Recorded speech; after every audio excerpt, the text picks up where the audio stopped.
ملیر میں زلزلے کے جھٹکے محسوس کیے گئے۔ ریکٹر اسکیل پر زلزلے کی شدت 2.3 ریکارڈ کی گئی۔ زلزلے کی گہرائی 84 کلومیٹر ریکارڈ کی گئی۔ جی ہاں، ملیر میں زلزلے کے جھٹکے محسوس کیے گئے۔ ریکٹر اسکیل پر زلزلے کی شدت 2.3 ریکارڈ کی گئی۔ زلزلے کی گہرائی 84 کلومیٹر ریکارڈ کی گئی۔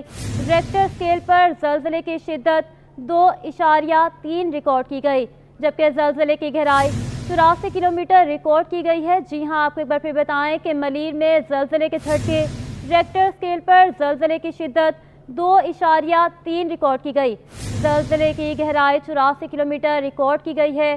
جی ہاں، ملیر میں زلزلے کے جھٹکے محسوس کیے گئے۔ ریکٹر اسکیل پر زلزلے کی شدت 2.3 ریکارڈ کی گئی۔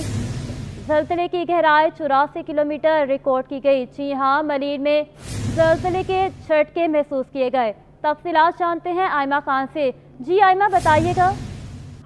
جی بالکل، دیکھیں شہر قائد میں جو ہے وہ زلزلے کے جھٹکے محسوس کیے گئے ہیں۔ 5:52 پر کراچی میں زلزلے کے جھٹکے جو ہے وہ محسوس کیے گئے۔ زلزلہ پیما مرکز کے مطابق جو ہے وہ ریکٹر اسکیل پر زلزلے کی شدت جو تھی وہ 2.3 ریکارڈ کی گئی ہے، جبکہ زلزلے کی گہرائی جو ہے وہ 84 کلومیٹر ریکارڈ کی گئی ہے۔ زلزلے کا مرکز جو ہے وہ ملیر کے شمال مشرق سے 38 کلومیٹر دور تھا، جبکہ کاٹور اور گڈاب کے قریب بھی جو ہے وہ زلزلے کے جھٹکے محسوس کیے گئے ہیں۔ اس سے قبل جو ہے وہ 25 اپریل کو بھی کراچی شہر قائد میں جو ہے وہ زلزلے کے جھٹکے محسوس کیے گئے تھے، جس کا مرکز جو ہے وہ ملیر تھا اور زلزلے کی شدت جو تھی وہ 3.2 ریکارڈ کی گئی تھی۔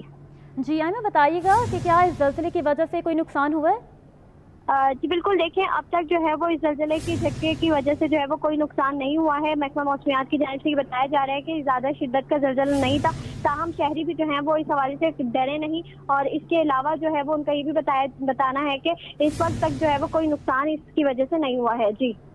جی آئمہ، ہمیں اپڈیٹ کر رہی تھی، بہت شکریہ آپ کا۔ ملیر میں زلزلے کے جھٹکے محسوس کیے گئے۔ ریکٹر اسکیل پر زلزلے کی شدت 2.3 ریکارڈ کی گئی۔ زلزلے کی گہرائی 84 کلومیٹر ریکارڈ کی گئی۔ زلزلہ جو ہے وہ 52:00 پر کراچی کے میں زلزلے کے جھٹکے محسوس کیے گئے۔ زلزلہ 5:52 پر کراچی میں پیش آیا۔